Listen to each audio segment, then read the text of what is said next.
और पीठ कैसे छुड़ाता है? वो ऐसे नहीं छुड़ाता कि आया और तुम्हें साथ लेके चला गया। उसका छुड़ाने का अंदाज बड़ा अलग है, काल से बचाने का अंदाज बड़ा अलग है। कैसे है?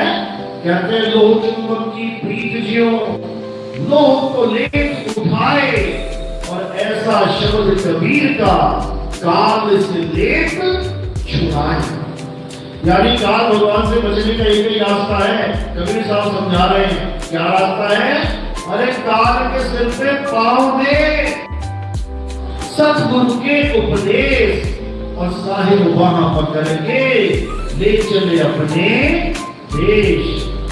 यानी जब गुरु की दया हो जाएगी तो वो तुम्हें चुंबक की तरह खींच देगा, और चुंबक से जब खींचेगा तब वो चाल कौन सी कहलाएगी? विहंगम चाल। परमात्मा ऐसे नहीं खींचेगा तुम्हें कि पहले तुम गणेश जी के लोक में पहुंच गए, वहां तुमने अपना किराया भाड़ा दिया, हर्जाना दिया, ऋण दिया, फिर तुम ब्रह्मा जी के लोक में पहुंच गए, वहां तुमने ऋण दिया, फिर तुम विष्णु जी के, फिर तुम शंकर जी के, फिर तुम दुर्गा जी के लोक में पहुंच गए। ये रुक रुक के जाने वाला जो चाल है, ये विहंगम चाल नहीं है भाई। विहंगम चाल क्या है? कभी चुंबक और लोहे को आमने सामने कर देना, छोटी छोटी पिन होती है लोहे की, लग देना जमीन पे, और ऊपर बड़ी सी चुंबक लगा देना। देखते किसी को ऋण देती जा रही है, कहां रुक के ऋण देगी? नहीं देगी, कोई ऋण नहीं देना पड़ेगा। ऐसा खींचेगी, ऐसा खींचेगी, सब भूल जाओगे, और सीधे विहंगम चाल से अपने मालिक के घर पहुंच जाओगे। इसी को पूर्ण संत की चाल कहते हैं। और अधूरे की चाल, बकरी की चाल, मछली की चाल, चींटी की चाल, इससे नहीं पहुंच पाओगे। इसलिए साहिब ने बताया, कहते कबीर का घर शिखर पर, जहां सिलहरी गैर और पांव में टीके पिघलेगा, पंडित ला दे बैठ।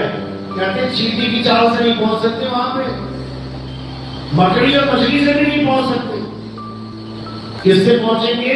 विहंगम चाल से, डायरेक्ट, नॉन स्टॉप। इसी को साहिब ने समझाया, शब्द विहंगम चाल हमारी, कहें कबीर सतगुरुदई तारी, तारी यानी चाबी, खुले कपाट शब्द झनकारी, पिंड अंड के पार स्वदेश हमारा है। अब जैसे दरवाजा खुलेगा, माना जेल का दरवाजा खुला, तो सामने क्या है? आजादी। सामने आजादी है। दरवाजे पे बिठा दिया है, तो जैसे दरवाजा खुलेगा सामने कौन है? पिताजी। इसी प्रकार कबीरपंथी का जब दरवाजा खुलेगा तो सामने कौन मिलेगा? क्या बोल रहे हैं? खुले कपाट शब्द झनकारी। ये है परमात्मा, ये शब्द झनकार ही परमात्मा है। गरीदासी महाराज समझा रहे हैं, कोई है रे परले पार का, जो भेद करे झनकार का। ये है परमात्मा, लेकिन इसको कोई जानता नहीं। लोगों को कौन सा परमात्मा चाहिए? हाथ पैर वाला, कंधा पीठ वाला, सिर पैर वाला, लिंग गुदा वाला, ऐसा परमात्मा चाहिए लोगों को।